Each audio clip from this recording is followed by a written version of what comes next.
That right there is me taking a long, deep breath. It's also the sound of what today's guests sell.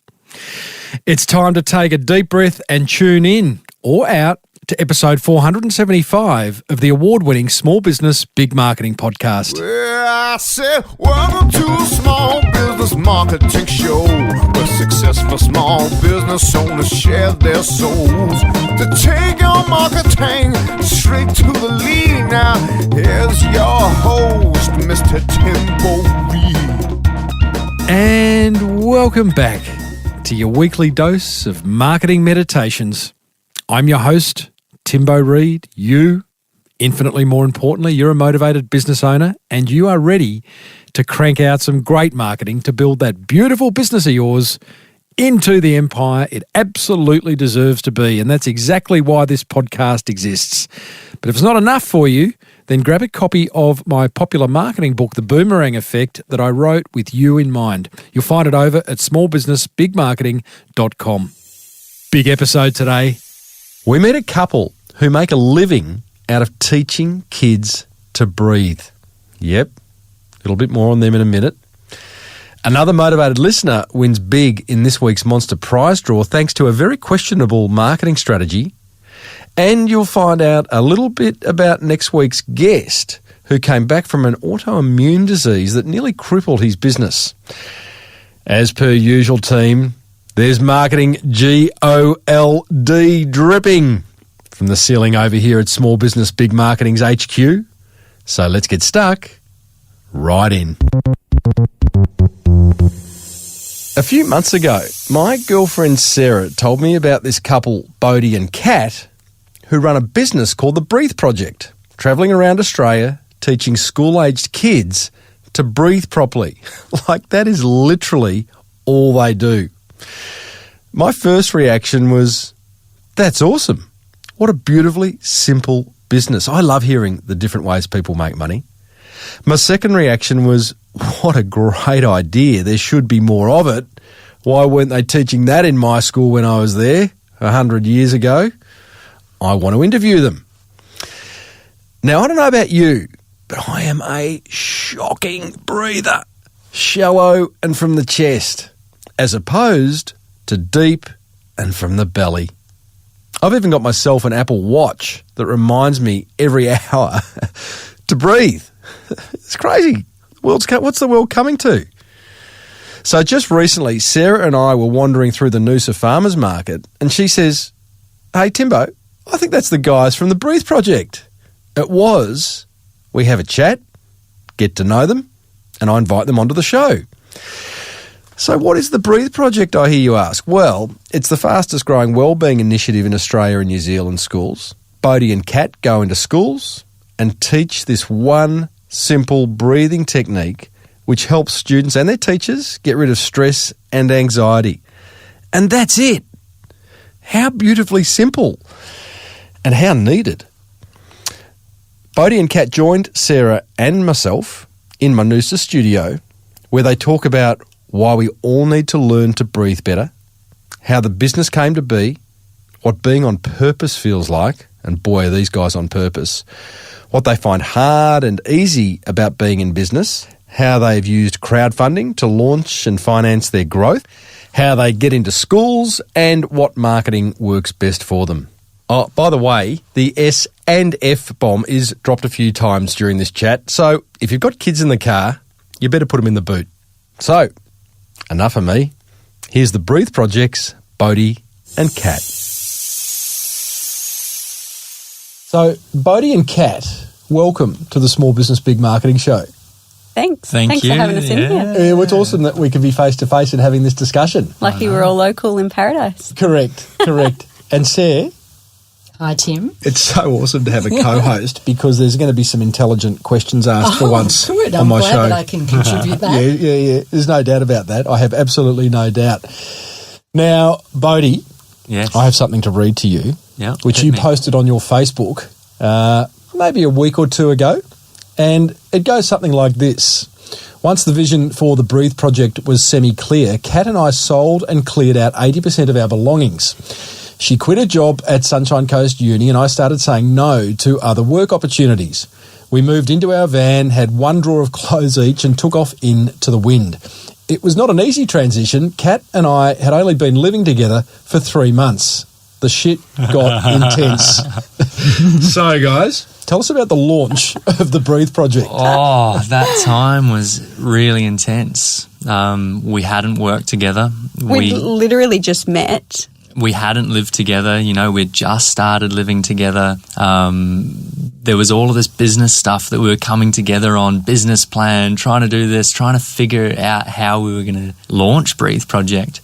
So it brought us closer, but also like moving into the van once we launched was an intense experience. Well, before we get to the van, because I'm sitting here with Sarah and I'm sure you're thinking exactly the same thing as me. It's like you were together for 3 months and then you decided to embark on this incredible journey. What were you doing beforehand and how did the idea of starting a business and taking off come about? Directly beforehand, we were actually on opposite sides of the world. Right. I was over in India doing a spirit journey through the Himalayas. Bodhi was in Vipassana, which is a 10-day silent meditation retreat here on the Sunshine Coast. And we actually both had a very similar vision for Breathe Project. And we were not in communication at the time. And when we finally were, and Bodhi's telling me this whole idea, and maybe you can share more on that, but I've got this idea and you've got to be in on it. And God, it's funny, I wrote down something similar to that just a couple of days ago. And so when I came back to the Sunshine Coast, and in that time, Bodhi had moved into my house.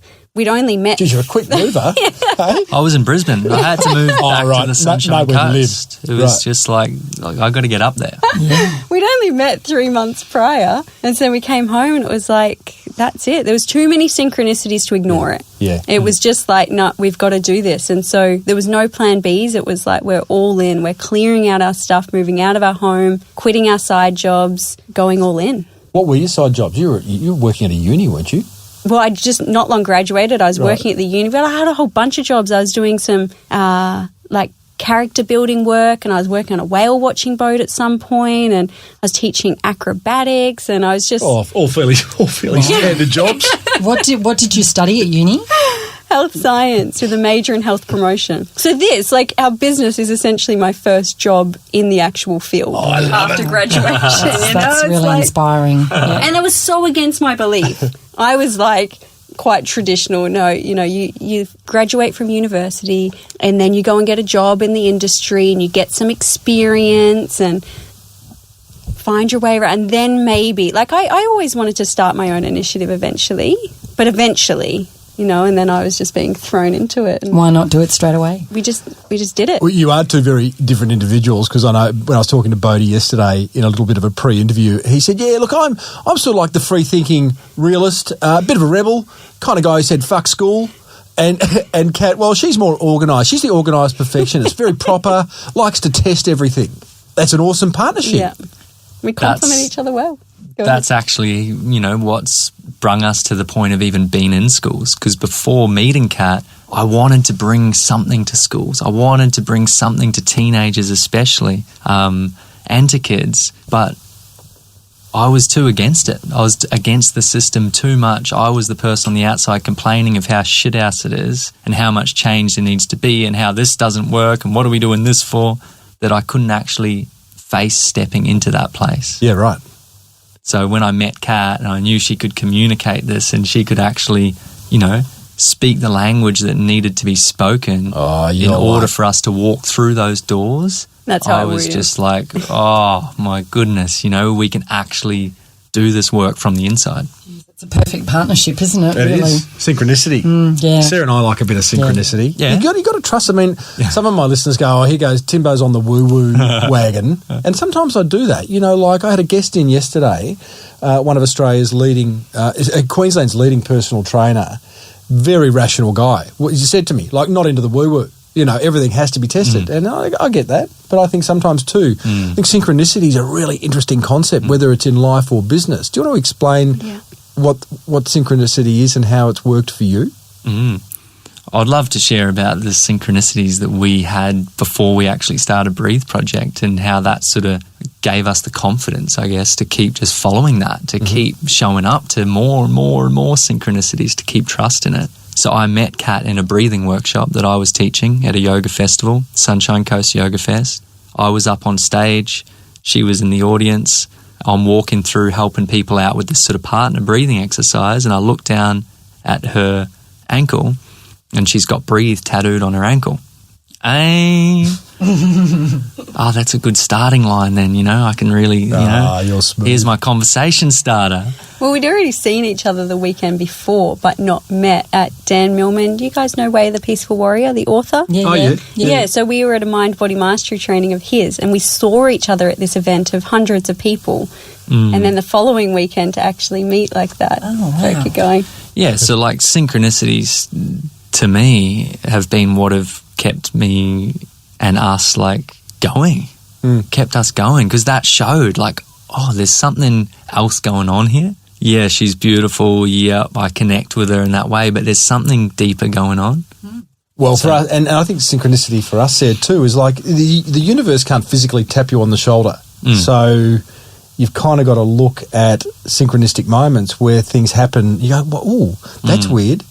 She's like into that and I'm into that. That's synchronistic. But you've got to pace. You've got to give that some weight. Absolutely. Gives you this inner faith, I think. Yeah. So so 3 months in, you go, we're going to do it. We're going to take off. The idea that you both had separately, was it to take breathing to schools? Was it that simple? You'd written it down separately in some form and then met. Yeah, I don't know if mine was breathing specifically. Here we go. She's getting specific now, Bo. It was more health promotion as a whole. But to me, it had to be something about helping young people realise that they're really powerful and that they can create change in their life and they can create in general in their lives. And because I've always been a bit of like the goody two-shoes, but also kind of use that to my advantage to still, I suppose, work the system to get what I want to get, to get my own way. Yeah, why not? I was the middle child. I had to learn how to do that early, you know? Yeah. And so, for me, it was really about actually teaching young people that they can do that. It's like, hey, you don't have to be best friends with your teacher, but be in with them enough so that they're on your side or, those sorts of, and just the foundation of a life skill was what I really wanted to teach. So it wasn't breathing specifically, but... So you guys have the idea, is it at this point that you then went to the crowdfunding site Chuffed to raise money to get your business off the ground? Yeah. Yes. Yeah. See, I think this is brilliant. So, I think every business owner should go to a crowdfunding site and raise money. not? Help me start a business. And awareness. Yeah. Awareness was the biggest thing that it brought for us, not just the financials. But you couldn't have done it without the financials. Of course. That's So did true. you have a feeling for how much you needed to raise in order to get started? Was that really obvious to you? we actually had a bigger figure than what we raised, much bigger, because our dream was huge. Yeah. So we were writing this huge dream out, and when it started coming in slowly, we're thinking, oh shit, you know what? How are we going to do anything? How is this going to happen? But over time, we started to just actually, get more than enough to do what we needed to do to start, which was to just hit the road and get in schools. You got 15 grand. How much did you want? I think we had a vision up there for a few million. I love it. 55 building was our like first the minimum. school. Yeah. And then we had a trail going up from that, like if it was higher, what we would actually spend that money on. Why? Just out of interest, why should people give you money to start a for-profit business? Because, it's sort of a social cause, but it's for profit. It's not a not-for-profit, right? Yeah. So, why? Backing big idea. Belief. Cool. Belief. And because how many people sit on the outside complaining and don't have the courage to actually do something themselves. Yes. So they're seeing courage, they're seeing will, they're seeing young, relatable, they're seeing potential of this. Yeah. So they're backing that potential because they know that that's in them as well. What did you give them in return? Because those crowdfunding Nothing. sites... Nothing. We had no But all those perks. crowdfunding sites on down the right-hand side. perks. there's We all- didn't do We perks. decided not to because we didn't want this flaky energy, this flaky exchange of like, and you give us $50 and we'll give you a T-shirt. It's like, well, our business is not about selling T-shirts. So we don't want to sell this T-shirt to you for $50 and make $10 towards the mission. We want all of the money to actually be directly invested in us hitting the road and going into schools.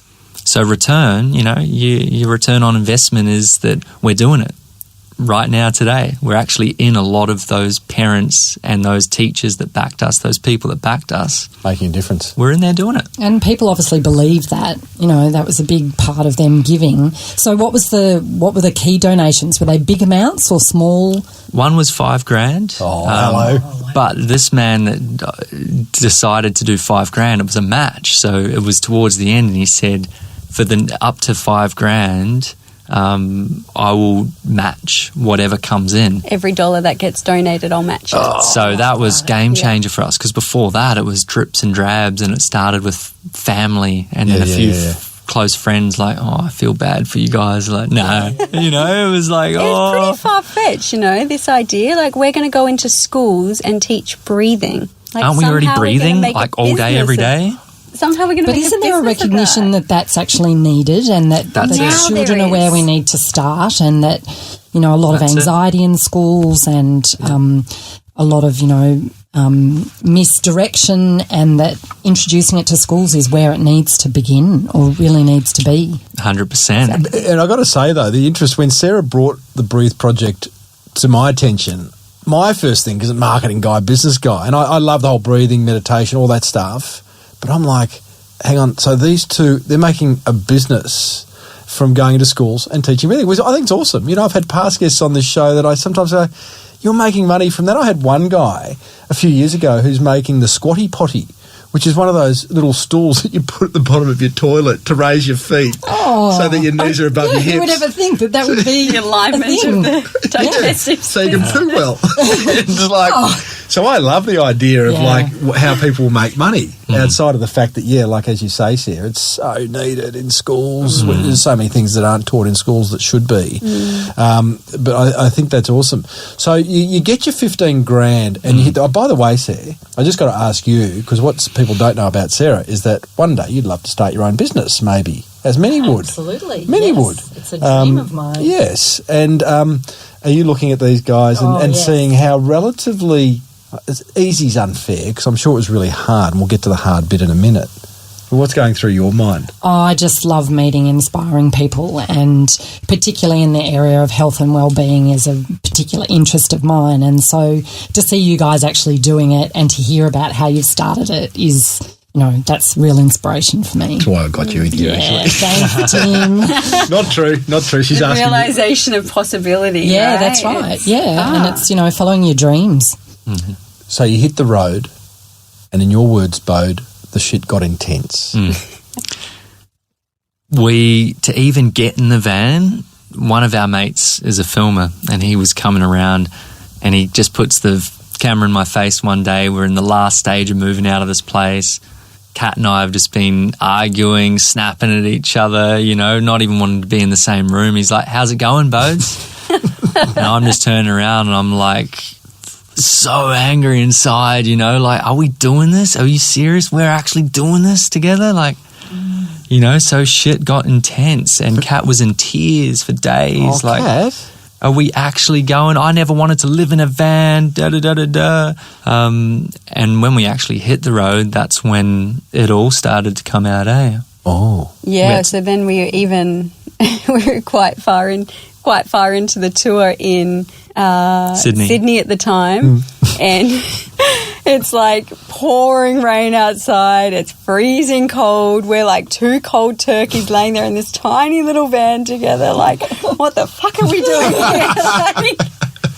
It's called starting a business with your lover. Yeah. That was the challenge was, there was so many, just backed up challenge. It was starting a business with a lover. It was like learning how to live a life together in this tiny little space. It was saying goodbye to all of our security and support on the Sunshine Coast, of friends, of family, of home, of job, of financials, of all of that. And then to be trying to know, Bodhi had launched a couple of businesses before. It was my first time ever doing anything entrepreneurial like this. So here I am. Actually, I sold muffins once to raise money to go to Mexico. That was Mexico. You've done it before. Awesome. I lived there for 6 months. I got there. But so learning how to run this business as well. And then there's the challenge of doing all the business side of it, but then also showing up to schools to teach. But we had to get into schools, and going through the launch for people like, lower your expectations. applications. Department of Education, there's so much red tape. You'll be lucky to get into one school. It'll probably take you 2 years. So then we also had the momentum of when it was the opposite to all of that shit people were saying, and we had 50 schools registered before we launched, and it was like we were too scared to call the first school because it was just like all flowing. So it's like we had that behind us. Just on that point, so you've hit the road, you've got your 15 grand from your crowdfunding, you've got some personal stuff going on because you're settling into a new relationship, but you've got 50 schools registered as a result of the crowdfunding and any other awareness work that you've done. Yeah.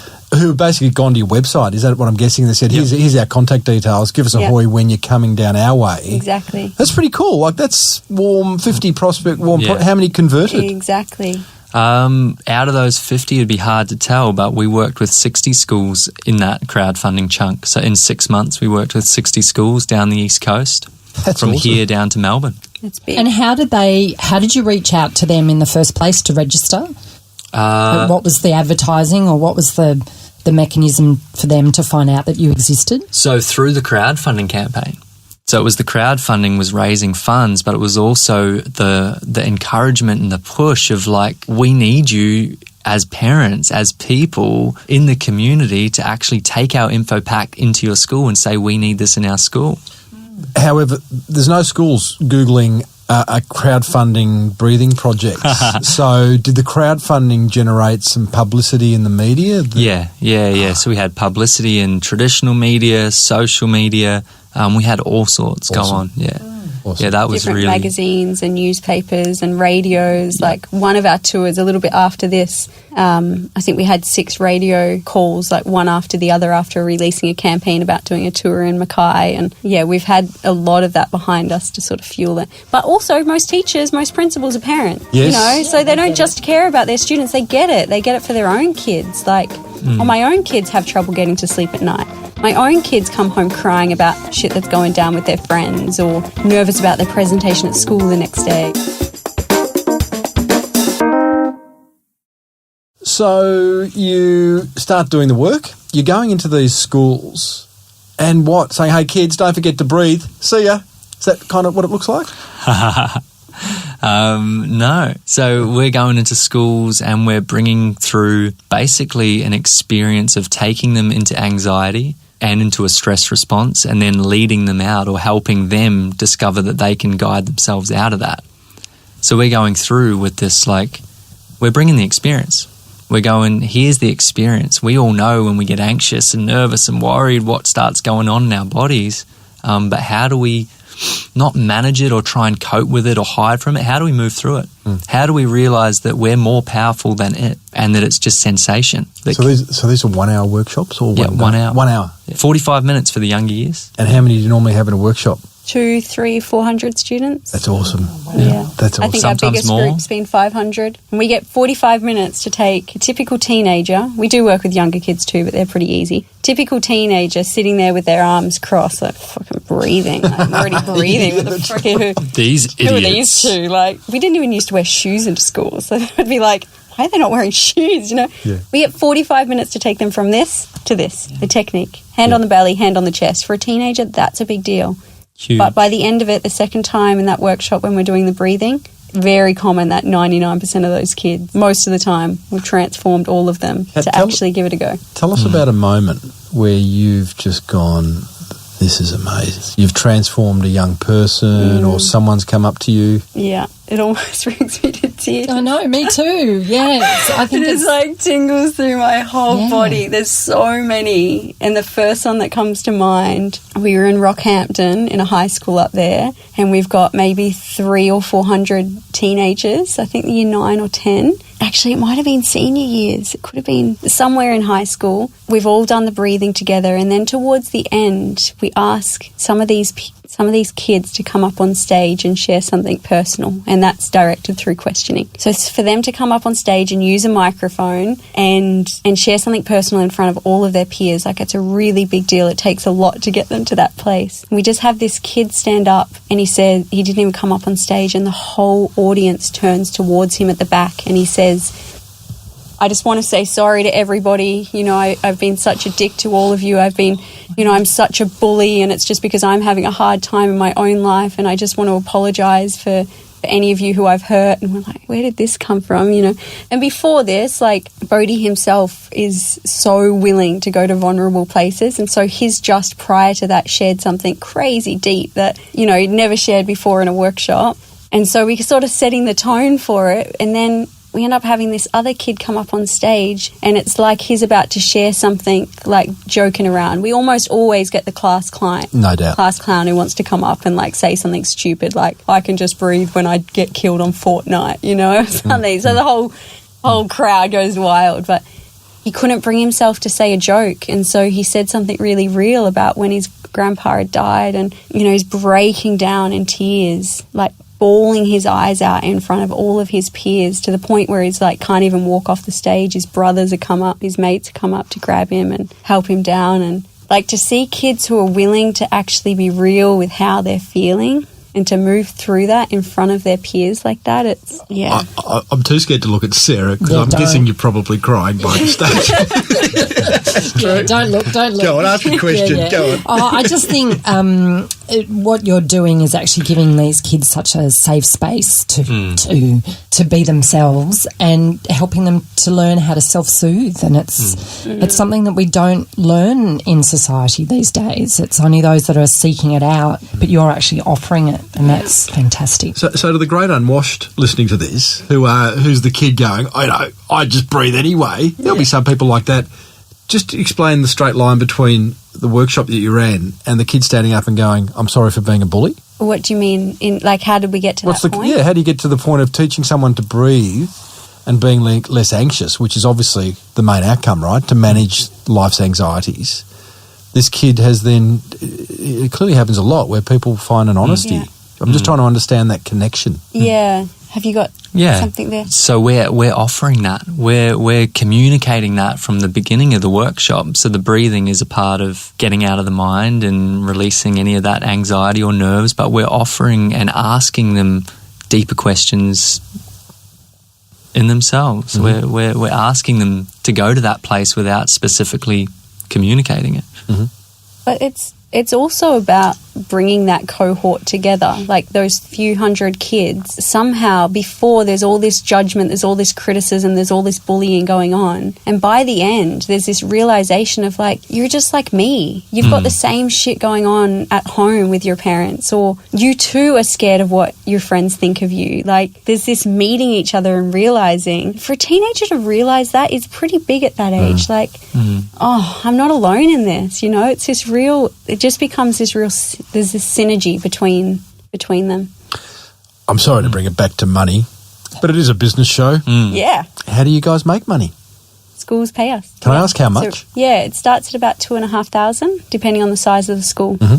Awesome business. Yeah. I'm loving it. And when you go to schools, are you targeting like all of senior school, all of junior school, or are they getting you to come back and do different year levels at different times so that you're actually getting repeat business at the same school? We do, but to be honest, most of your listeners would probably be like, that's a bloody rubbish business model.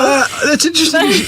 Why do you say that? Well, because what we're about is not about creating a dependency from the school and us that we have to keep coming back every term or every year or every week. So in your mind, the best customer is not a repeat customer. Your work, although kids come through, I mean, you know, well, we class still go back, finishes. Yeah, exactly. Still to do the new year levels and the new students. You don't want to go back and see someone who you've already seen. We're not a yoga instructor that's going in, getting paid $50 per class to go in weekly and have 10 kids show up.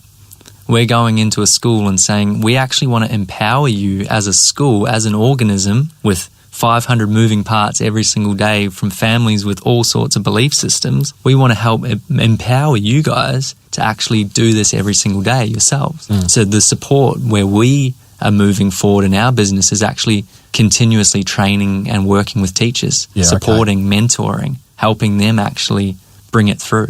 No, it's not such a crap business model, Kat. It's quite a good one. So back to the money thing. So you're getting paid by schools to go in and do your workshops. I understand that you do have an online part of the business called the Mindful Teachers Academy. Exactly. Correct? Which is that part where you sort of like you can work with the teachers remotely ongoing. Is that a part of the business that's struggling and new, or is it absolutely rocking? That's new. That's been just like an internal launch, so we haven't actually put that out there. So that's something that will come out as we feel it's more solid. Okay, well, tell me about that. What's stopping you from just getting it out there? Why wouldn't you just go with like what they call a minimum viable product and put it out to market and let the market decide whether it's any good? Good call. Thank you. Fear. Do it. Yeah? Judgment, rejection, Honesty. all of that. Yeah. So fear that it's no good. Yep. Judgment that people will laugh that you're trying to charge for something that you don't think is up to scratch. Yep. Oh, wow.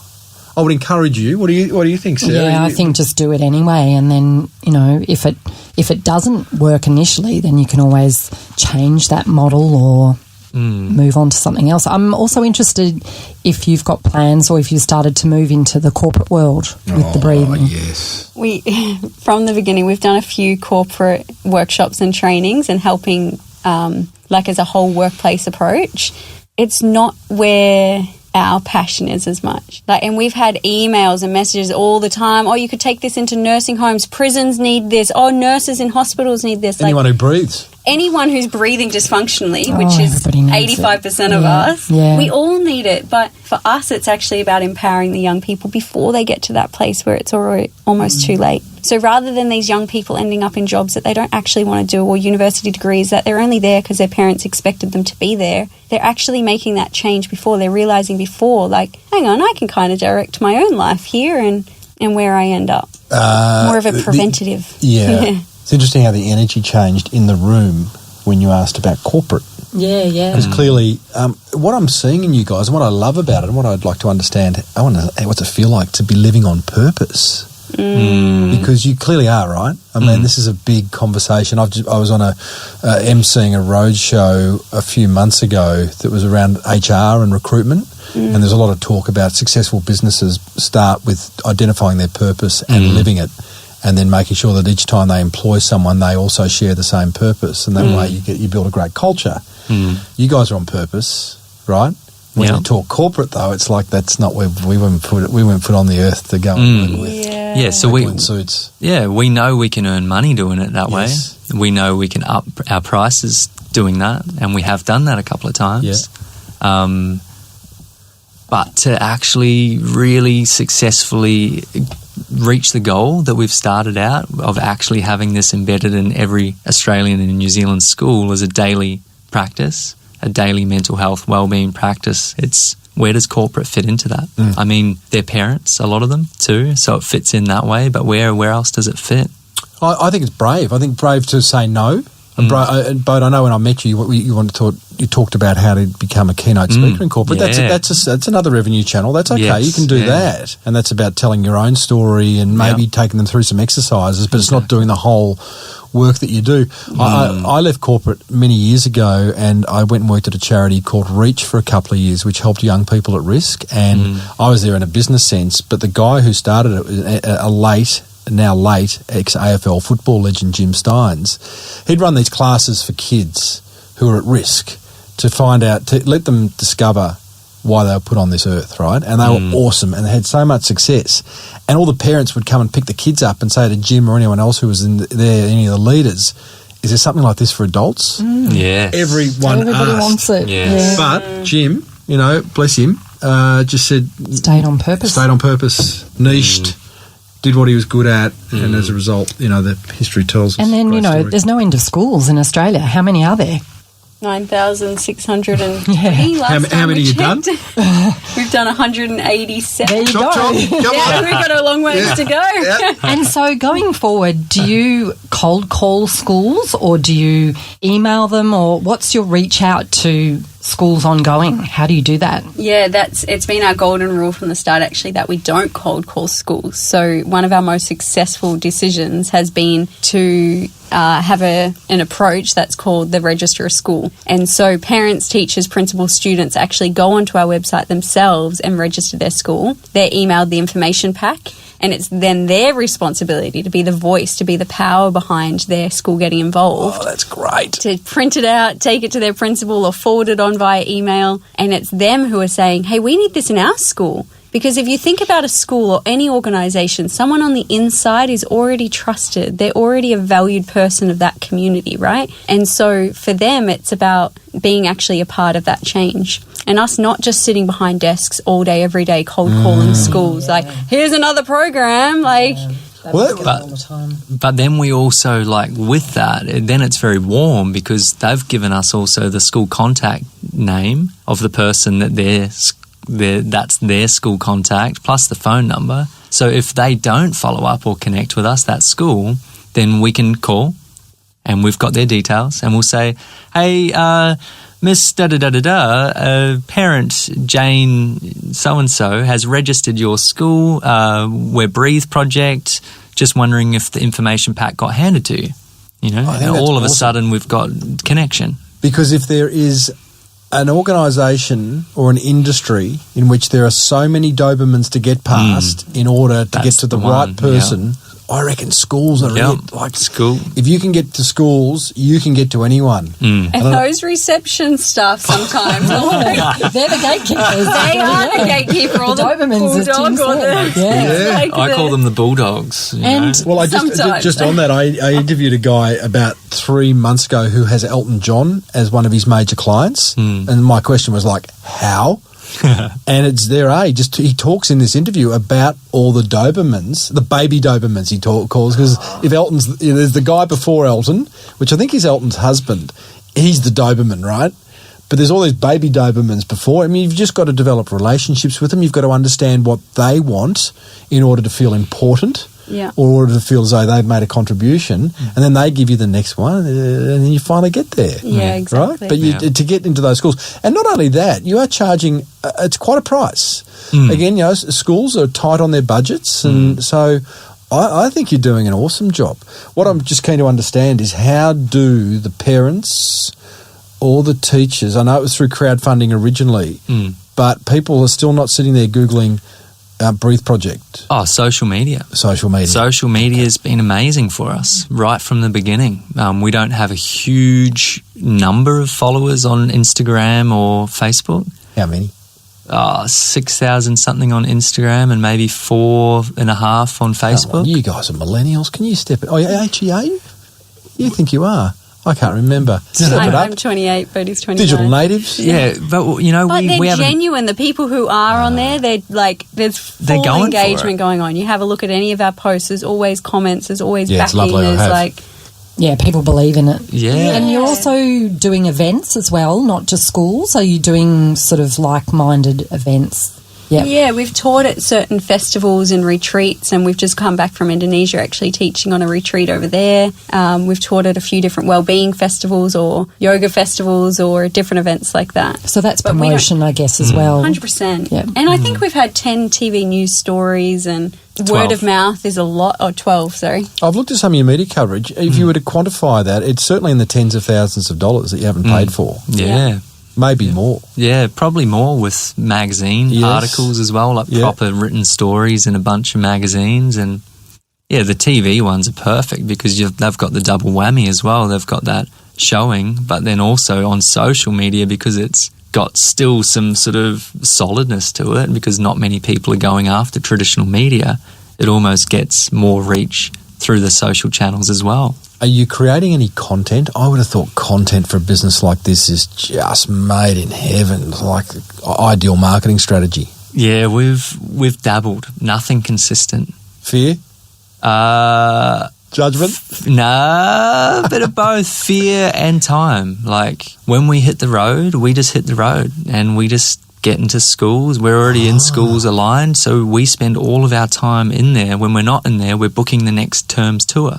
So we haven't focused so much on content creation. Oh, that's interesting. When we're on the road, we're literally just doing the work and everything behind the scenes just gets pushed aside. So does the business fall to pieces when you're on the road? Oh, used to. Invoicing and forward bookings? Yeah, it used to. And I used to sit in the passenger seat of the car driving from one school to the next, sending invoices, and it was pretty nuts. And now we have a young daughter, a newborn baby, really. But we've had a couple of people work for us, like over the time, who have helped with that sort of administration, school communication stuff.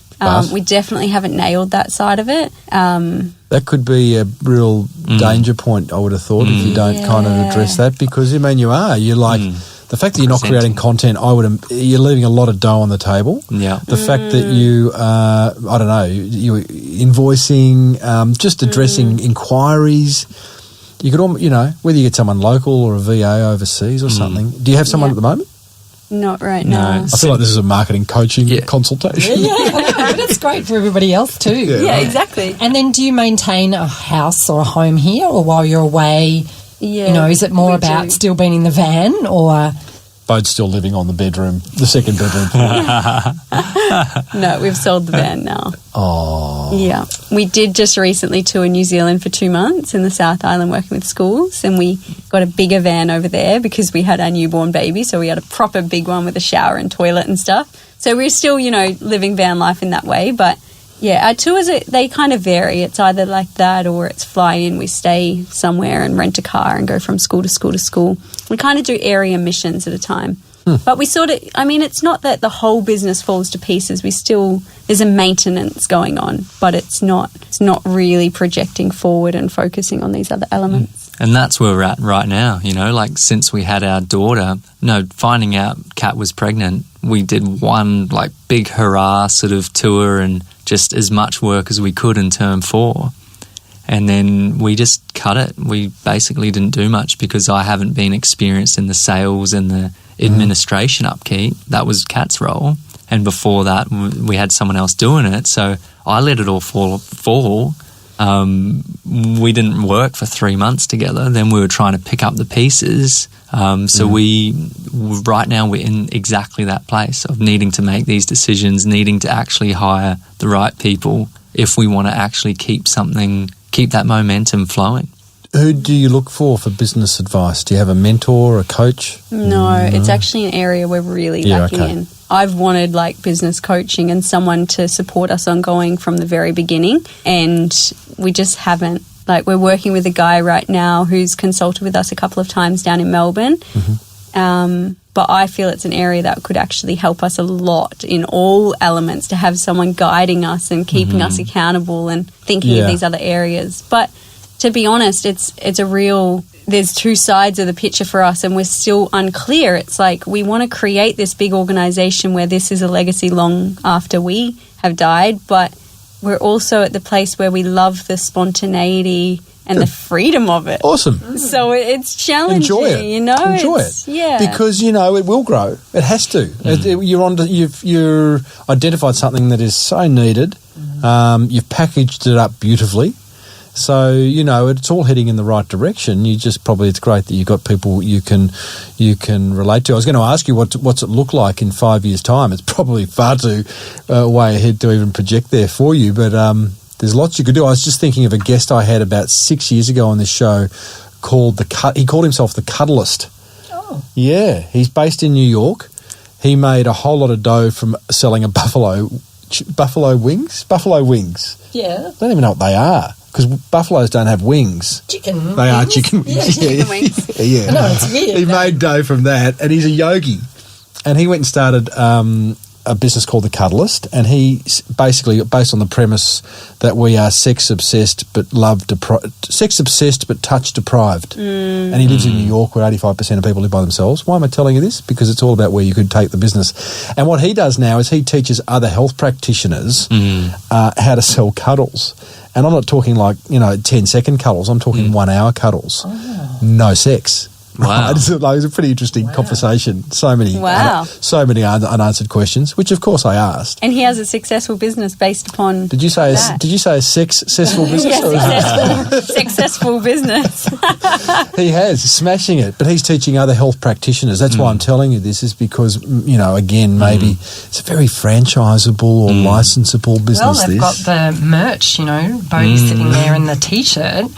So do you do anything with the merch, or is it? Yeah. We do termly runs with merch. You do what? Termly runs. So at the end of each term, we'll just stack the orders that are up. So we don't have them on demand going out from our online shop, but we'll do a termly run. I love it. Send it all out. everything we do is pretty unique. So it's only on pre-sale because we don't want to have a heap of stock sitting in our cupboards, you know? That's great. It's like... And who's buying the T-shirts? Are the kids buying them? Are the parents buying them? Parents and teachers, Yeah, really, everyone. and they buy it for They them. say, for "Just their kids," breathe. and Yeah. and that's like the tagline for what we're doing. So when we're in a school, at the end of our workshops in primary school, they all know our marketing. They all know Just Breathe, you know, our communication, our message, and they're the ones continuing it on because they're saying to each other, "Just breathe," you know, when Johnny's upset or their teacher's getting angry, they'll go, "Just breathe, miss." Oh, that's great. Take it home, remind their parents. You Yeah. know? When you said, like, no one's Googling Breathe Project. Well, actually, they are some, but... No doubt. Yeah.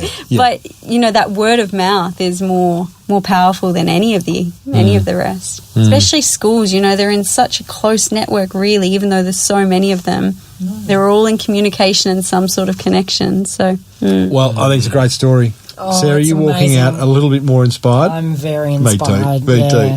Yeah, we'll buy a franchise off you, okay? We'll be your first franchise. Yeah. And no, I think it's wonderful. It's funny you say about the practitioner training, actually, because we're from the beginning. Like, when people are like, oh, take it to hospitals, da-da-da, it's like, well, we don't want to, but we'll train you to do that. And Yes. just in the works right now is an educator training. So other people can then take it into their other fields. Yeah.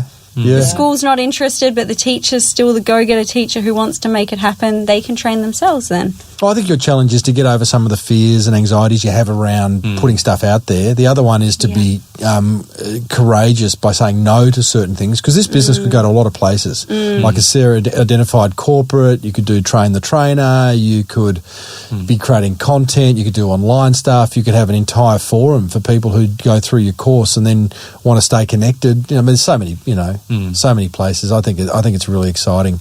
Well done for making a difference in this world and teaching something in schools which really probably should have been taught whenever school started back in 60,000 BC or something in a cave.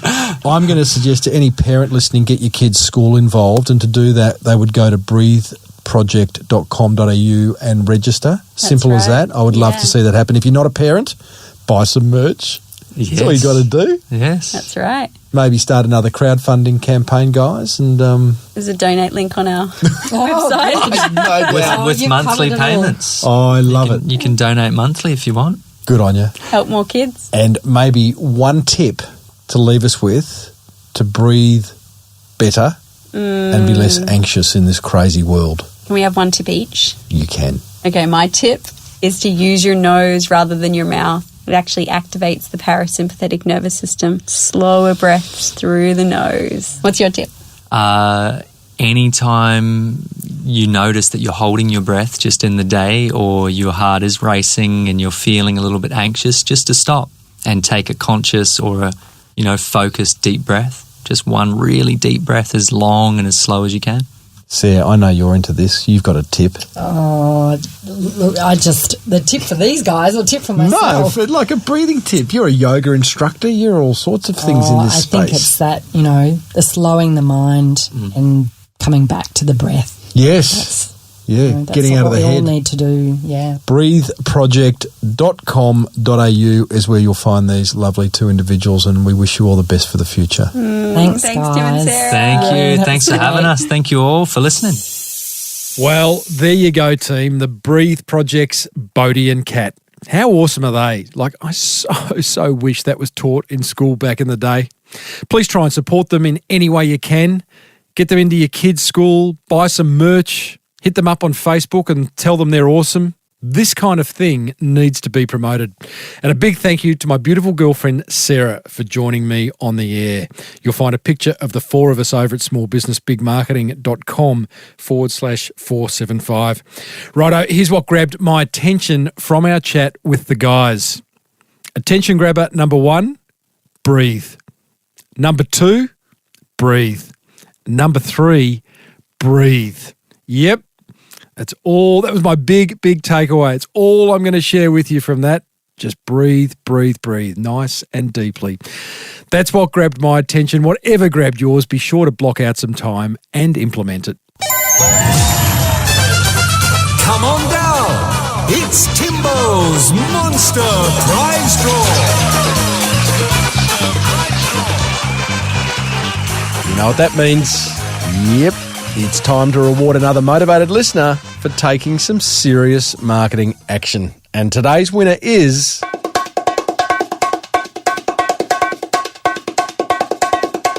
Oh, I like that.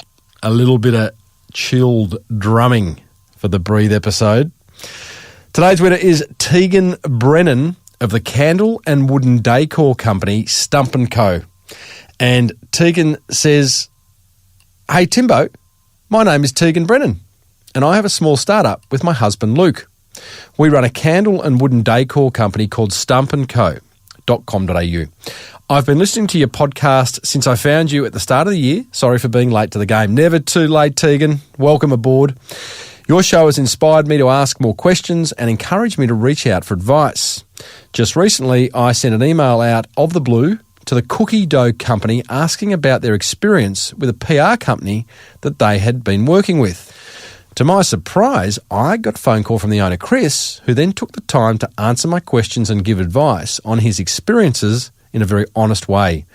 I wouldn't have done this without your encouragement. Thank you for what you do, Timbo. Tegan, stumpandco.com.au. Well, that's awesome. And I would just encourage everyone else listening to do what Tegan does and reach out to people whose opinion you respect, you want a bit of advice from. The worst thing they can do is say no. The best thing they can do is maybe just respond and give you some advice that will move your business forward. So why not, after this episode, everyone reach out to someone who they'd like an opinion from and see what happens. Tegan, as a result of entering the Monster Prize Draw and sharing some marketing that you've heard on this show that's working, you win some boxing gloves from Fitness Enhancement for when you're not breathing right, you feel a little bit angry. They're valued at $40. You get access to Jeff Anderson's video marketing course for $197. $50 Snackwise sample box, range of Liars non-alcoholic spirits valued at over $500.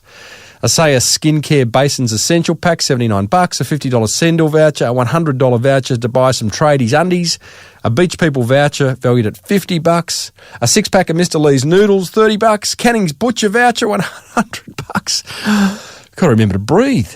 Promotion on this show and a backlink in the show notes, which Google love. Well, if you haven't entered the Monster Prize Draw, I'd encourage you to do that. All you've got to do is send me an email, tim@timreid, reid.com.au, and you tell me one idea that's worked in your business that you've heard on this show. If I read it out on air, you win. That brings us almost to the end. A reminder that you'll find plenty more where this came from on the Podcast One Australia app, plus my entire archive of episodes and blog posts full of ideas to grow your business is over at smallbusinessbigmarketing.com. In the next episode, we catch up with a fellow who's building what he believes will, one day, be the best-known stand-up paddleboard brand in the world. My first question for him, what's up? Oh, I know, dad joke. If you're getting value from listening, then don't keep it a secret. Be sure to let other business owners know about it. This podcast was presented by me, Timbo Reid, cleverly pulled together by the very adventurous team at Podcast One Australia. Until next time, thanks for tuning in. Now get out there and take action.